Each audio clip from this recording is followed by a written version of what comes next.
السلام عليكم، ازيكم حبايبي؟ عاملين ايه؟ يا رب تكونوا بخير. البطاطس الايام دي رخيصه وحلوه قوي في التحمير.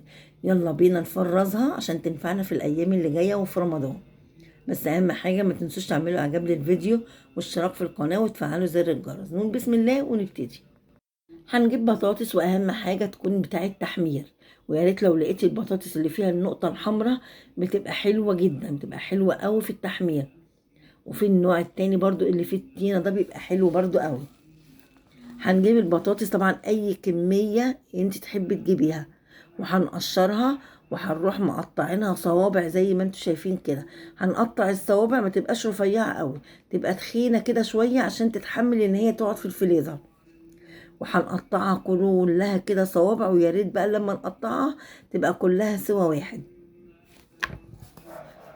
وكل اللي هنقطعه هنحطه بقى في ميه وملح عشان ما تسودش مننا. قبل ما نقشر الكميه كلها ما نلاقيهاش اسودت، نحط قدامنا كده طبق فيه ميه وملح، وكل لما نقشر ونقطع نروح حاطينه جوه الطبق. خلصت بقى الكميه بتاعتي كلها زي ما انتم شايفينها وحطها في الميه والملح. بعد كده بقى احط طاسه على النار وفيها شويه زيت كده كويسين، وهسيبه لما يسخن.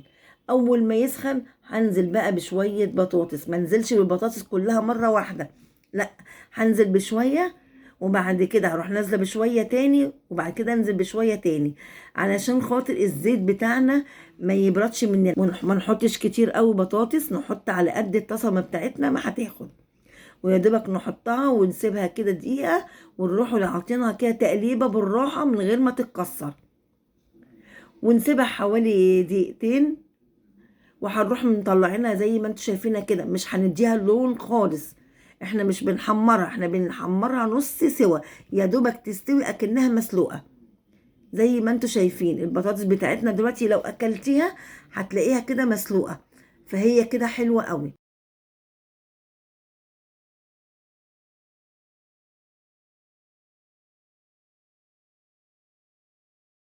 تاخد نص السوا واروح مطلعاها بقى على صينيه، وممكن احطها على صينيه كده من غير اي حاجه، وممكن افرد على الصينيه ورق زبده. بس المهم ما احطش البطاطس فوق بعضها، لازم افرد كده البطاطس. وطلعت الكميه دي واحط كميه تانية برضو، وهتاخد دقيقه دقيقتين، وهروح مطلعها زي ما قلت لكم. انا مش بحمرها، انا بديها بس ايه، النص سوا، تبقى عامله زي المسلوقه. واخلص الكميه بتاعتي كلها وافردها بقى كلها على صواني. اجيب الصواني بتاعتي وافردها، ما احطش فوق بعض. هنا بقى بعد ما خلصت الكميه بتاعتي كلها فردتها زي ما انتوا شايفينها كده على الصواني. ممكن افردها على الصينيه مباشر كده من غير اي حاجه، ممكن احط ورق زبده، وممكن لما تبرد البطاطس افرد فوق الصينيه الكيس النايلو بتاع التلاجة افرده وارص عليه. بيبقى سهل قوي. بعد كده هشيلها في الفريزر. انا دلوقتي عاملاها بالليل، هخليها لغايه الصبح وهنشوفها.